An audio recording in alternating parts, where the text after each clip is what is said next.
بسم اللہ الرحمن الرحیم۔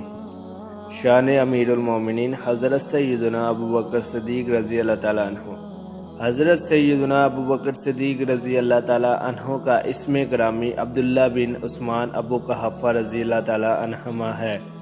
آپ کے ساتویں دادا یعنی مرہ حضور نبی کریم رؤوف الرحیم صلی اللہ علیہ وسلم کے سلسلہ مبارک سے ملتے ہیں۔ آپ کا لقب صدیق آسمانوں سے اترا اور کنیت عتیق ہے۔ والد ماجد کا نام حضرت عثمان اور کنیت حضرت ابو قحافہ رضی اللہ تعالیٰ عنہ تھی۔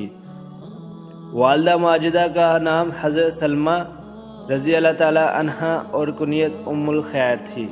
خاندانی رشتہ سے اپنے شوہر کی چچا زاد بہن بھی تھی۔ امیر المومنین حضرت سیدنا ابو بکر صدیق رضی اللہ تعالیٰ عنہ قریش کی ایک شاخ تیم سے تعلق رکھتے تھے۔ امیر المومنین حضرت سیدنا ابو بکر صدیق رضی اللہ تعالیٰ عنہ کی ولادت عام الفیل کے آرائی برس بعد ہوئی، یعنی سن ہجری کے آغاز سے 50 برس 6 ماہ قبل۔ آپ حضور نبی کریم رؤوف الرحیم صلی اللہ علیہ وسلم سے کم و بیش 3 برس چھوٹے تھے۔ آپ کے والدین، آپ کی اولاد اور آپ کی اولاد کی اولاد یعنی 4 پشتیں صحابی ہیں رضی اللہ تعالیٰ عنہما۔ مثلاً عبداللہ بن زبیر بن عوام، اسماء بنت ابو بکر بن ابو قحافہ اور ابو عتیق بن عبد الرحمن بن ابو بکر بن ابو قحافہ رضی اللہ تعالیٰ عنہما۔ یہ اعزاز امیر المومنین حضرت سیدنا ابو بکر صدیق رضی اللہ تعالیٰ عنہ کے خاندان کے سوا کسی کو حاصل نہیں ہے۔ ایک مرتبہ حضور نبی کریم رؤوف الرحیم صلی اللہ علیہ وسلم نے ان کو دیکھا تو فرمایا، انت عتیق اللہ من النار، تم اللہ عز و جل کی طرف سے دوزخ سے آزاد ہو۔ اسی وقت سے ان کا لقب عتیق پڑ گیا۔ اس کے علاوہ ام المومنین حضرت سیدہ عائشہ صدیقہ رضی اللہ تعالیٰ عنہا سے بھی صاف تصریح ہے کہ عتیق آپ ہی کا لقب تھا۔ ظہور اسلام سے قبل ہی آپ بہت بڑے رئیس صاحب وجاہت تھے اور قریش کے روثہ میں آپ کا شمار ہوتا تھا۔ امیر المومنین حضرت سیدنا ابو بکر صدیق رضی اللہ تعالیٰ عنہ ایسے شخص تھے جن کی اطاعت پر قوم جمع ہو جاتی تھی۔ صاحب خلق، صاحب خیر، عالی نسب دان، بلند مرتبہ تاجر اور عظیم انسان تھے۔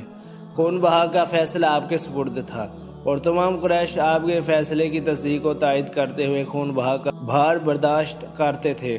اور جب حضور نبی کریم رؤوف الرحیم صلی اللہ علیہ وسلم نے دعوت اسلام دی تو مردوں میں سب سے پہلے امیر المومنین حضرت سیدنا ابو بکر صدیق رضی اللہ تعالیٰ عنہ اسلام لائے۔ پھر آپ کی دعوت پر 10 مبشرہ میں سے 5 صحابہ کرام رضی اللہ تعالیٰ عنہ اسلام لائے، جن میں سے ایک حضرت عثمان بن عفان اور دوسرے حضرت زبیر بن عوام اور تیسرے حضرت عبد الرحمن بن عوف اور چوتھے حضرت سعد بن ابی وقاص اور 5ویں حضرت طلحہ بن عبید اللہ رضی اللہ تعالیٰ عنہما۔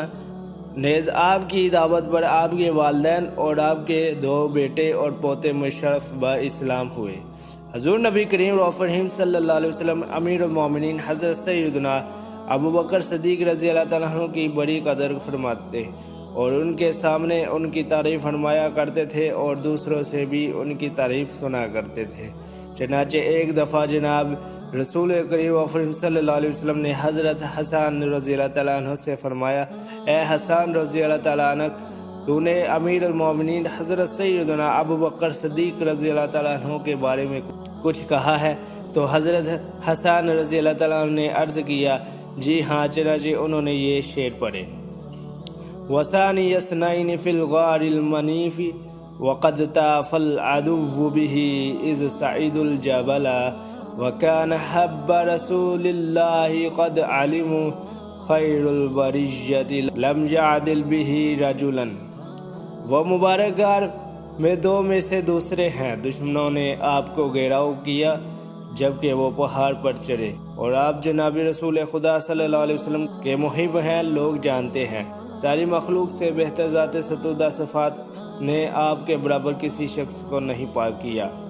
یہ اشعار سن کر آپ صلی اللہ علیہ وسلم اس قدر مسکرائے کہ آپ صلی اللہ علیہ وسلم کے نورانی دندان مبارک ظاہر ہو گئے۔ پھر آپ فرمایا تم نے بالکل سچ کہا، واقعی امیر المومنین حضرت سیدنا ابو بکر صدیق رضی اللہ تعالیٰ عنہ ایسے ہی ہیں۔